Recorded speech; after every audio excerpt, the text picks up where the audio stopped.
મુખ્ય સમાચાર પર નજર કરીએ તો બ્રેકિંગ ન્યૂઝ મળી રહ્યા છે। સુરતમાં મુખ્યમંત્રી ભૂપેન્દ્રભાઈ પટેલનો મેગા રોડ શો, જેમાં પાટીદાર સમાજના ગઢ ગણાતા વરાછામાં સીએમએ રોડ શો યોજ્યો હતો। સુરતમાં સીએમ ભૂપેન્દ્રભાઈ પટેલનો 5 કિલોમીટર લાંબો રોડ શો યોજાયો। નાના વરાછા ઢાળથી હીરાબાગ સર્કલ સુધીનો આ રોડ શો યોજાયો હતો।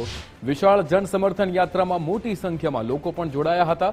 જનસમર્થન યાત્રા બાદ કતારગામમાં જનસભાનું આયોજન થયું। પાટીદારોના ગઢ ગણાતા વિસ્તારમાં ઝંઝાવાતી પ્રચાર થયો। કતારગામ સ્થિત સિંગણપોર ડભોલી ખાતે સભાનું આયોજન થયું। વિજય વિશ્વાસ જનસભામાં સીએમ ભૂપેન્દ્રભાઈ પટેલે સંબોધન પણ આપ્યું। તેમણે કહ્યું કે ચૂંટણી તમે કરેલા કામ બતાવો અને મત લઈ જાઓ। વિકાસની રાજનીતિનો સૌથી વધુ લાભ સુરતને મળ્યો છે। 2002 થી 2005 સુધી એએમસીમાં કોંગ્રેસના શાસનમાં કંઈ જ ન થયું। પીએમ મોદીના કારણે ગુજરાતનો દરેક રીતે વિકાસ થયો છે। પીએમ મોદીના કારણે રાજ્યમાં રોજગારી વધી છે। મારો સ્વભાવ પોઝિટિવ છે, હું નેગેટિવ રાખતો નથી। ચૂંટણી સમયે આપણે સૌએ 100% મતદાન કરવું જોઈએ। ત્યારે સાંસદો, ધારાસભ્યો અને શહેર ભાજપ પદાધિકારીઓ હાજર રહ્યા હતા। કોંગ્રેસનું શાસન હતું અમદાવાદ કોર્પોરેશનમાં। તે લોકોની પાસે એવી માહિતી હતી કે એક થાંભલો વીજળીનો ઉભો નહોતો કરી શક્યા, એક વીજળીનો નવો થાંભલો ઉભો નહોતો કરી શક્યા।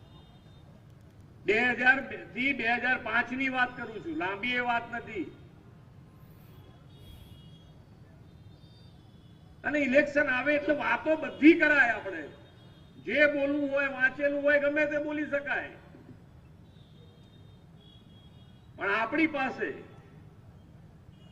નક્કર પુરાવા સાથે વાસ્તવિકતાથી આ માન્ય નરેન્દ્રભાઈની ઉપર વિશ્વાસ, ભારતીય જનતા પાર્ટી ઉપર જે વિશ્વાસ, જન સમર્થન વધતું ગયું છે, એનું કારણ શું? તો કે જે કીધું એ કરીને બતાડ્યું, એ જમીન ઉપર ઉતારીને બતાડ્યું છે, એનો વિશ્વાસ પ્રાપ્ત થયો છે।